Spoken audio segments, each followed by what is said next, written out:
Good afternoon, ladies and gentlemen. Welcome to an episode of Lillian's Lounge. Today we are going to take a deeper look into the debate team at WBJS.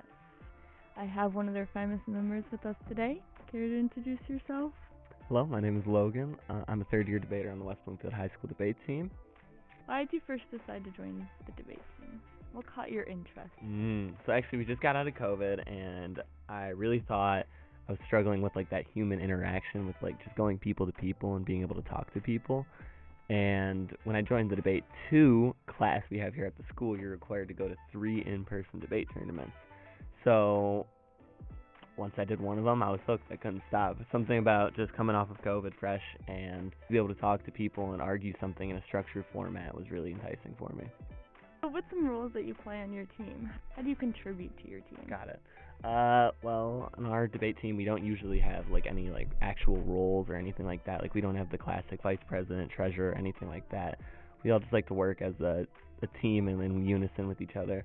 And I think that helps, especially for something like debate, where when you're talking to each other and debating as a team together, it helps a lot better when you're just always talking to each other, just always communicating and making sure everybody knows what's happening.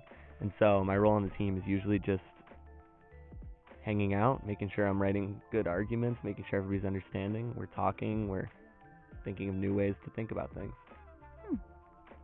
Very interesting. Yep. Would you say that you need to get along with your team very well to be able to debate well together? Yeah, I think so.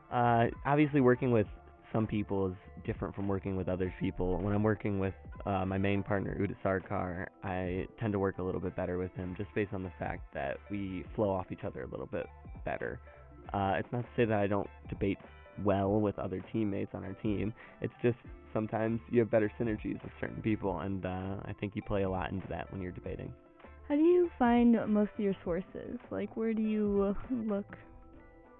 Believe it or not, our West Bloomfield High School I Center has a website that has a really, really good database for cited and peer-reviewed information. So a lot of times I use Google Scholar or the West Bloomfield High School I Center website, and the key is to make sure that the information is relevant, new, and it's peer-reviewed.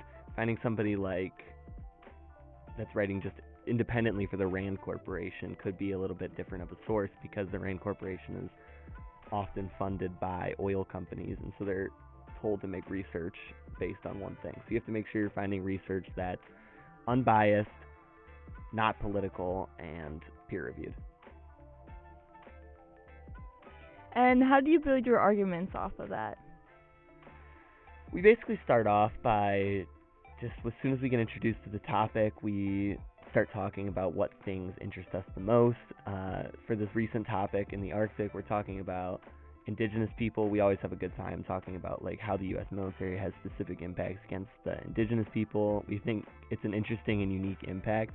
And so first we start by we're just workshopping that idea. We talk about the different ways that the U.S. military impacts indigenous. We talk about ways that we can go about bringing the argument to people, and then it's as easy as just we decide this is how we want to do it. We go and find our evidence. We continue to workshop it for weeks and weeks, and then by the time the tournament rolls around, we're ready to go.